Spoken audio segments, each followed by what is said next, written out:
Et bonjour à toutes, bonjour à tous et bienvenue chez vous dans Tribune Nord. Aujourd'hui, William von Stockalper, le président du FC Vevey, est avec nous.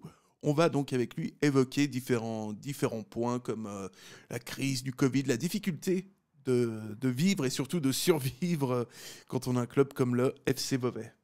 Déjà connaître un peu votre point de vue à l'heure actuelle. Comment est-ce que ça va du côté de Vevey avec le Covid, avec toute cette situation qui est très difficile difficile financièrement, on imagine aussi pour Vevey.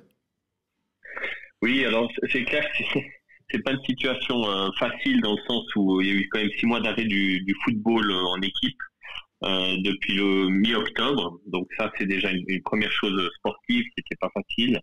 Après, on a eu la chance d'avoir cette dérogation cantonale pour la coupe, parce qu'il est bien clair que ça n'était pas engagé en coupe suisse, on ne s'entraînerait pas avec contact, donc ça c'est un point positif. Et après voilà, ça fait que 4 semaines que l'équipe s'entraîne. On a dû faire un peu des matchs amicaux en catastrophe en essayant de trouver des équipes qui peuvent jouer, qui sont pas engagées dans les championnats. Donc il restait que des équipes qualifiées en coupe suisse ou des équipes de Promotion League qui démarrent leur championnat cette semaine. Donc c'était pas très facile. Et puis en plus c'est clair, comme on joue Servette, au niveau des règles Covid et tout, tout a dû mettre en place. Il y a eu déjà des tests qu'on a fait chez nous il y a plusieurs semaines. Là on a dû refaire une batterie de tests avec tous les membres du staff et tout, puis on doit encore refaire des tests le jour du match. Donc vous voyez que ça aide pas financièrement non plus.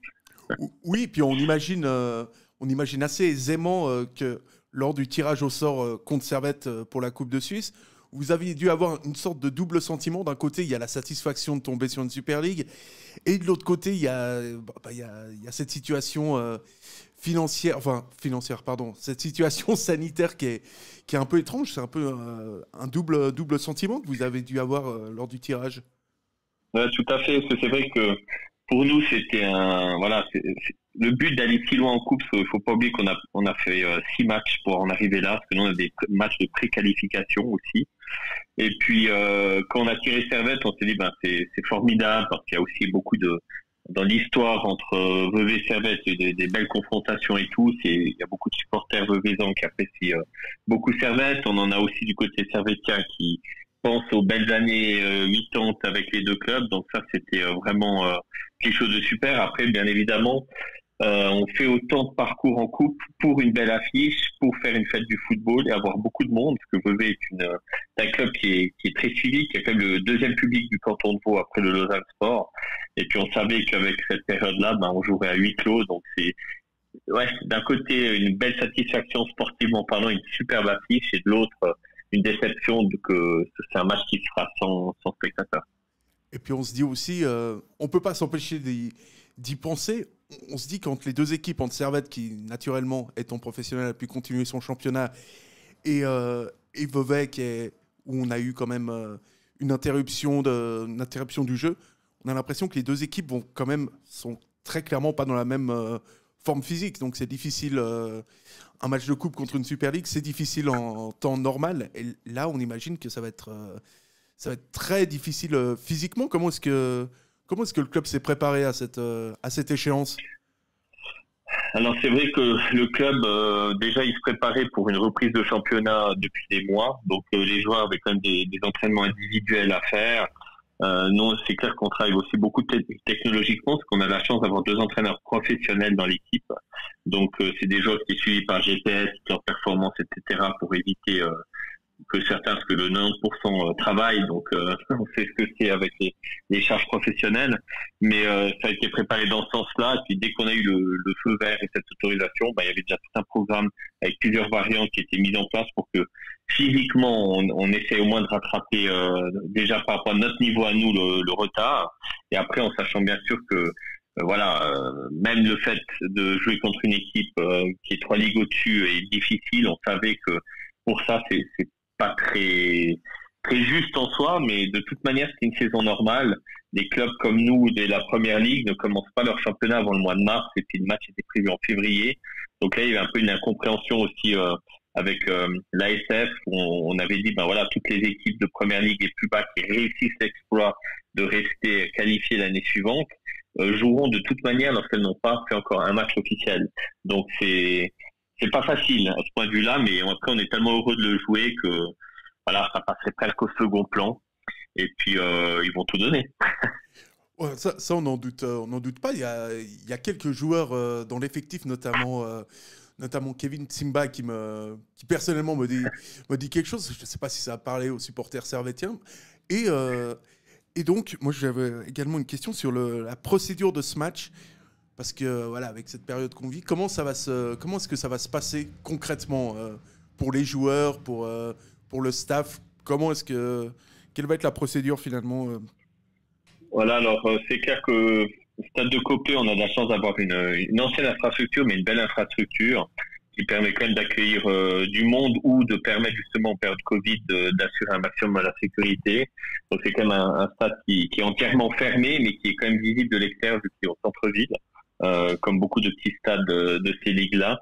Et par contre, c'est vrai qu'il y a une reconnaissance qui a été faite avec des dirigeants servétiens et nous-mêmes pour pouvoir voir exactement où positionner rien que l'arrivée du car pour qu'il n'ait pas à se déplacer, pour qu'il y ait un accès direct au vestiaire. Puis là, ce qui a été organisé, c'est que dans la tribune principale, ça sera uniquement les joueurs veuvaisans qui bénéficieront des vestiaires, et on ouvre à 50 mètres de là, derrière les Gaules, secteur nord, 2 autres vestiaires pour les Genevois, où ils seront vraiment que entre eux, où il n'y aurait pas d'échange entre guillemets dans les vestiaires avec les joueurs vauvaisans. Donc c'est pour assurer un maximum leur sécurité. Et de notre côté, bien évidemment, il y a quand même, quand on parle de sécurité, beaucoup d'agents qui ont aussi été engagés, parce que comme je disais avant, c'est quand même un stade au milieu d'une ville. Donc il y aura quand même des curieux, des gens autour, donc on doit aussi protéger je dirais l'enceinte du stade pour que tout le monde puisse jouer un match en étant vraiment à 100% confiant. Et donc ce sera au stade de Coppet et non pas, il y a un lapsus fait cette semaine, et non pas à Coppet. C'est quand même un truc important. On est à Genève sinon. Voilà, c'est ça. Et puis l'intérêt d'un petit club entre guillemets en Coupe de Suisse, c'est quand même de pouvoir jouer devant son public et dans son stade en tout cas. Et moi je me demandais, parce que on sait que si on était dans une configuration normale, on imagine évidemment que vous auriez fait le plein. Est-ce que financièrement, l'ASF, ou est-ce que quelqu'un pourrait vous dédommager, entre guillemets, dans le sens, est-ce que vous pourriez avoir une partie financière de la part de l'ASF qui pourrait considérer que vous aviez un manque à gagner, ou vous avez aucune aide? Alors, malheureusement, sur les premiers échanges qu'on a eus, vu qu'on est bien sûr des volontaires pour participer à la Coupe Suisse, tous les frais sont à charge du club qui reçoit. Surtout, là, on est au 3e tour officiel, donc dans le règlement, c'est clairement indiqué. Maintenant, bien évidemment, en temps normal, c'est un match qui aurait été suivi, je pense, par au moins 3000 personnes. Parce que nous, régulièrement, en championnat, on joue entre 500 et 800 personnes de moyenne. Donc, qui est déjà beaucoup pour de la Première Ligue. C'est, je pense, un des plus gros publics de Première Ligue en Suisse. Maintenant, on savait qu'avec l'avenue de Servette, voilà, rien que si on a eu la chance même d'accueillir des supporters genevois, ça aurait été super, parce que ça a été une première depuis un long moment. Mais c'est pas le cas. Puis c'est clair pour nous, la coupe n'est pas budgétisée au niveau du club. C'est un bonus. Et généralement, en faisant 3, 4, 5, 6 tours, on sait qu'on va forcément tomber contre une belle équipe, et avec les spectateurs pouvoir en tout cas subvenir à tous nos frais. Mais c'est vrai que Vevey a joué 80% de ses matchs à l'extérieur quand on arrivait là, avec des déplacements notamment comme Delémont. Donc on sait que les frais de transport, les joueurs, la nourriture, etc., ça coûte. Et puis là, on était avant le coup d'envoi déjà un peu en négatif. Et puis là, avec ce match, rien que les tests Covid, c'est à peu près 120 francs par joueur, hein, les tests salivaires PCR. On doit en faire plusieurs. On a quand même des frais de sécurité, on a les frais d'arbitre, on a des infrastructures pour la RTS installées. On est à un match à moins 13 000 francs au départ, sans aide donc de l'ASF.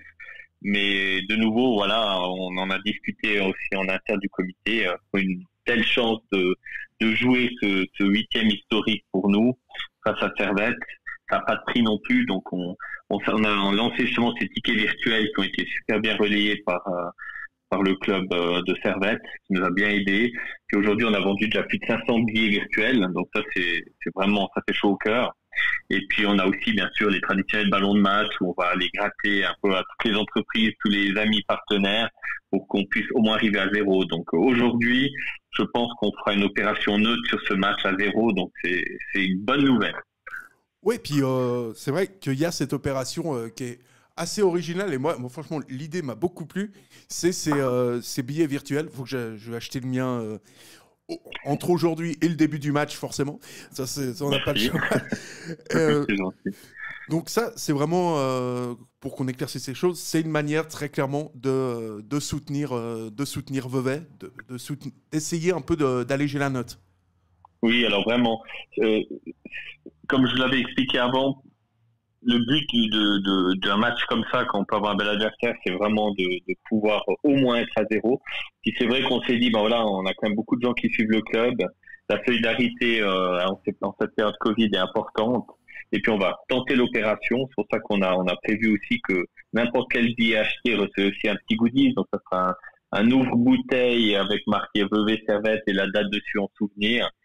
Donc on donne quelque chose derrière aussi et puis on fera un joli tirage au sort pour faire gagner des lots et puis ça fait vraiment chaud au cœur je voulais vraiment passer cette barre symbolique des 500 billets parce que c'est toujours comme ça, hein, quand vous avez 3000 billets pour voir un match pareil, les gens s'arrachent et après quand c'est pour faire une bonne action, c'est toujours un petit peu plus difficile, mais une belle solidarité puis aussi du côté de Genève, donc ça fait très plaisir. J'ai eu même quelques présidents de club genevois qui m'ont écrit un mot pour dire que c'était une idée très originale, qui souhaitaient bonne chance à Vevey, qui restaient de cœur bien sûr genevois, mais qu'ils allaient acheter quelques billets. Donc ça, c'est super. Et puis d'un point de vue sportif, on le sait, l'histoire de Servette avec la Coupe de Suisse, c'est quand même pas l'amour fou, puisqu'il y a eu quand même pas mal de défaites en finale de Coupe. Et ce qu'on a tendance à oublier, c'est qu'il y a aussi eu, dans l'histoire de Servette, pas mal de défaites bien avant la finale de Coupe. Est-ce que vous croyez en un exploit de Vevey? On a l'impression que tout joue contre vous, mais mine de rien, c'est pas impossible. C'est difficile, savez, mais pas impossible. Voilà, non, mais c'est sûr. Si je parle comme des connaisseurs du football, hein, et on devrait parier, c'est clair que Servette a largement la cote à dire n'importe quoi, 90% de chance de logiquement devoir remporter ce match-là. Après, ça, c'est le côté de la magie de la coupe. C'est vrai que sur un match, on a déjà vu des exploits et on a eu déjà avec des éliminations qu'il y a eu au tour précédent, des équipes qu'on pensait pas qu'elles passeraient qui sont passées. Donc, un match, c'est minimum 90 minutes de coupe, faudra le jouer. Et il faut pas oublier que pour les Veveysans, c'est le match un peu de leur vie hein, aussi. En plus, c'est télévisé, donc ils vont être en puissance 3.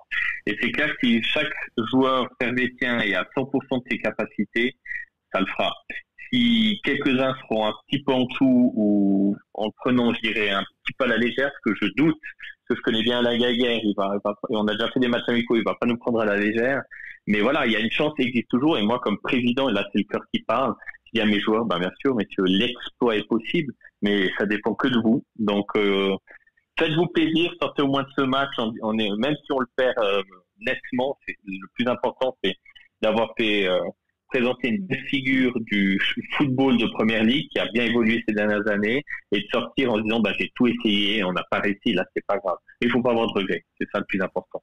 Ouais, je crois que c'est clair. En tout cas, on espère vraiment que tout va bien se passer on espère que tout va bien se passer pour Servette, on va pas se mentir, mais on vous souhaite vraiment beaucoup de succès encore au FC Vevey United et on espère vraiment, on vous souhaite en tout cas tout le meilleur pour la suite.